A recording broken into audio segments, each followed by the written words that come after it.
Bom dia, boa tarde, boa noite, amigo, torcedor e sócio do Clube de Regatas Vasco da Gama e Vasco da Gama SAF. Se você está cansado de canais com conteúdo sensacionalista, que buscam atrair sua atenção, mas que na realidade só ocupam o seu tempo sem acrescentar conhecimento e só vão emburrecê-lo, acostume-se a me seguir. Sei que a internet e as plataformas, inclusive o próprio YouTube, estão cheios de pessoas desse tipo atrás do seu dinheiro. Não se iluda, as redes sociais e os criadores de conteúdo são necessários, mas precisam de dinheiro para sobreviver e usam diversos artifícios para obtê-lo. E eles não gostam muito de mim porque combato a ganância gratuita e só estou aqui porque alguém tem que se contrapor a eles. Eu pesquiso muito essa máquina e esse povo, com a intenção de saber o que pensam e, principalmente, quais são os seus objetivos com relação ao Vasco, que é o meu principal alvo. Para fazer amizade e combater seu inimigo é preciso conhecê-lo. Por isso, minha proposta não é enrolar você com promessas, clubinhos de membros, caixinhas de surpresa, Pix, sorteio de camisas, grupos de WhatsApp, etc., mas sim dar opinião que lhes façam pensar e, quem sabe, se tiver sorte, lhes acrescente conhecimento. Sempre estarei ao lado do Vasco e falarei dele com a intenção de que pensem, reflitam. Não sou ilusionista nem impostor e muito menos doutrinador. Deixo isso para os farsantes, especialistas, caçadores de likes em troca de trocados. Farsantes que se dizem influenciadores de internet, que tentam manipular pessoas sedentas de informação sobre o clube do seu coração. E a maioria desses manipuladores são hábeis e astutos a ponto de tentar se passar por vítimas na sanha de manter sua plateia cativa. E isso não acontece só no ambiente tomado por vascaínos. Existe em toda a internet e em todas as plataformas. Mas precisamos ficar atentos porque, além dos que nasceram na internet, existem os velhos jornalistas que se dobraram à rede mundial de informação e que adoram chamar os influenciadores de blogueiros. São jornalistas que perderam espaço porque sucumbiram à doutrinação das universidades e hoje precisam de seus patrões, que, por sua vez, dependem do dinheiro dos impostos que o governo lhes repassa para que criem seus relatos distorcidos. Por isso, cuidado, porque nesse mundo da internet, cada vez mais desigual e conflitante, além dos profissionais corrompidos, existem influenciadores mal intencionados que tentam convencê-lo sem lhe oferecer escolha e procuram transformar o seu conhecimento em lixo. Cuidado, portanto. A internet é uma importante alternativa para quem já descobriu que não pode mais ser informado pelos meios de comunicação tradicionais, mas é necessário discernimento para fazer a opção certa. E nesse mundo do futebol tem gente de todo jeito. O ser humano, de forma geral e em particular o brasileiro, tem como principal característica esquecer com rapidez o que ocorreu no passado próximo. Vejam o exemplo da pandemia de Covid-19, que mesmo que até hoje soframos suas consequências, com sequelas físicas, perdas de vidas ou efeitos psicológicos, parece que nunca aconteceu. Assim também foi com o flagelo antecedente, a gripe espanhola de 18-19, que causou entre 50 e 100 milhões de mortes, numa época em que era muito mais difícil estimar esse número. E a peste negra também, de 1347 a 1353, causando mortes calculadas entre 75 e 200 milhões de pessoas, com maiores dificuldades, inclusive, de estimar os óbitos. E nem cito as inúmeras guerras locais, regionais e mundiais para justificar que a humanidade sempre esqueceu com rapidez as tragédias. E se considerarmos que o que vale para os jovens da recente geração é o hoje e agora, aí sim o passado da humanidade fica em segundo plano. mas acho importante citar alguns dados sobre a última tragédia obtidos no site do ourworldindate.org e fornecidos pela publicação inglesa The Economist, que cita que foram confirmadas 7,09 milhões de mortes causadas pela Covid-19 contra 27,14 milhões estimadas em média até abril deste ano. No Brasil, foram quase 703 mil confirmadas contra 921 mil estimadas, levando em consideração que no Brasil, desde o início de 2023, as estatísticas confirmadas praticamente estacionaram, aumentando a distância entre as mortes confirmadas e as estimadas.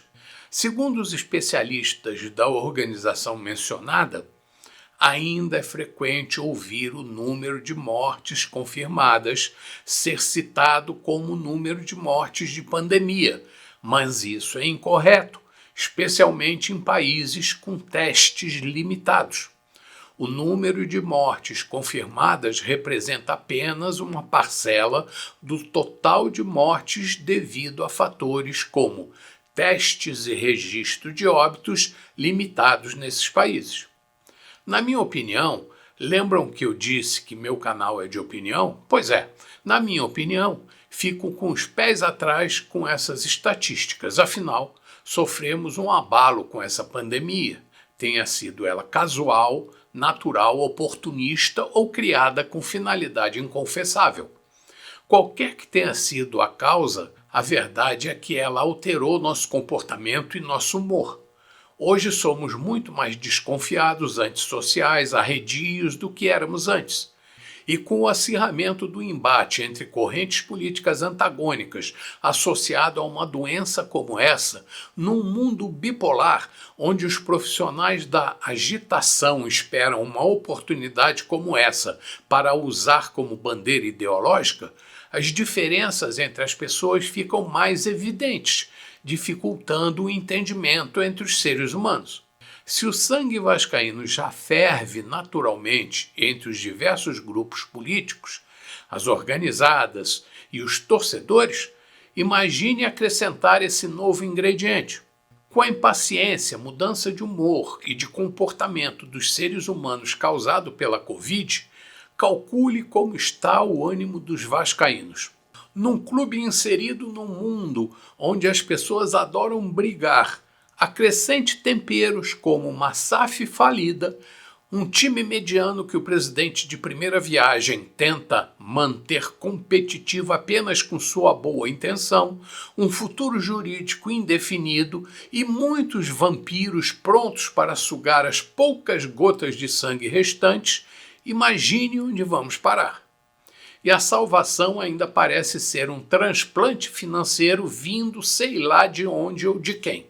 E agora, segundo o GE, leia-se Globo, o Vasco procura a empresa G5 Partners, companhia brasileira de assessoria financeira, com sobrenome que nos causa calafrios, com o objetivo de ajudá-lo a conseguir um investidor para a sua SAF, tão combalida e desprezada.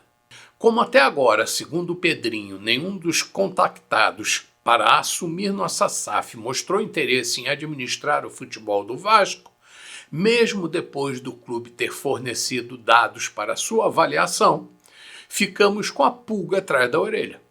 Será que a situação é tão ruim assim? Ou será que é porque já descobriram que todo mundo que entra nesse ninho de vespas sai machucado? Dizem que a dívida do Corinthians já superou os 3 bilhões de reais.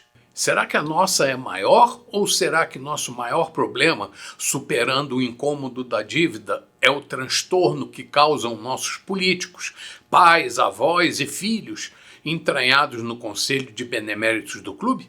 Recentemente, o pedido de reestruturação financeira do Vasco foi entregue à Justiça para a efetivação do pedido e andamento do processo. Confesso que fiquei chocado com a quantidade de credores que o clube possui. Devemos a Deus e o mundo. Se procurarmos a quem não devemos, teremos dificuldade em achar. Afinal, descobri que continuamos com o velho hábito de não pagar ninguém. E olha que a coisa vem de anos passados. Pois é, até parece armação. Lembram que falei no vídeo anterior sobre os esqueletos que apareceram no balanço? Esse balanço divulgado agora, meia boca? E agora que só se fala no escândalo do INSS, aparece o caso envolvendo Edmundo e o Pedrinho, que quase saíram nos tapas, que mais se parece com os escândalos da época dos velhos políticos do associativo, para a felicidade dos jornalistas e dos influenciadores, que torcem pelo retorno da tradicional guerra política do Vasco. Quem está do lado de um ou do lado do outro? Quem vai sair vencedor? Eu não consigo entender essa treta. Aliás, tenho até algumas teorias relacionadas a isso que eu falei no vídeo anterior que postei. Fica cada vez mais clara para mim uma pergunta que não me sai da cabeça. Por que a 777 teve que fazer tanta merda? Por favor, alguém nos salve para não voltarmos para as mãos dos velhos políticos mal intencionados. E agora, após o vexame que passamos na Venezuela e a contratação do Fernando Diniz, é urgente voltarmos a ser SAF. Pedrinho, agilize a venda do futebol, senão você corre o risco de passar para a história como mais um vilão do Vasco, coisa que você disse que veio para combater. E tomara que você saiba o que está fazendo, porque a nova equipe técnica do Diniz não é barata. Porque ninguém aceita trabalhar no Vasco se não tiver uma excelente garantia. E o empresário dele não é bobo, não. Está na hora das pessoas deixarem de ser enganadas por um grupo que se dedica há décadas a ludibriar-nos com palavras distorcidas e deturpadas por dicionários mentirosos que tentam nos fazer acreditar em conceitos imprecisos. Por exemplo, insistem em distorcer o significado de palavras que deveriam representar coisas boas, transformando-as em coisas ruins, e coisas ruins transformadas em coisas boas. Um exemplo característico disto diz respeito aos conceitos de conservadorismo e progressismo. Tentam ligar o conservadorismo ao atraso, colando a pecha de coisa ultrapassada, aproveitando que as pessoas, principalmente as mais novas, são ávidas por inovação e evolução e são mais influenciáveis por pessoas treinadas para enganá-las com propostas atraentes. Quando, na verdade, o conservador é uma pessoa que valoriza e tenta preservar as coisas boas que já trouxeram bons frutos para a humanidade, às vezes há centenas de anos, enquanto o progressismo pode provocar ou não a mesma consequência. Sou a favor de preservar o que é bom e repelir o que já se mostrou prejudicial. É necessário pesar as coisas. Não podemos aceitar que tudo que vem do passado é ultrapassado, e nem que o progressismo seja sinônimo de evolução.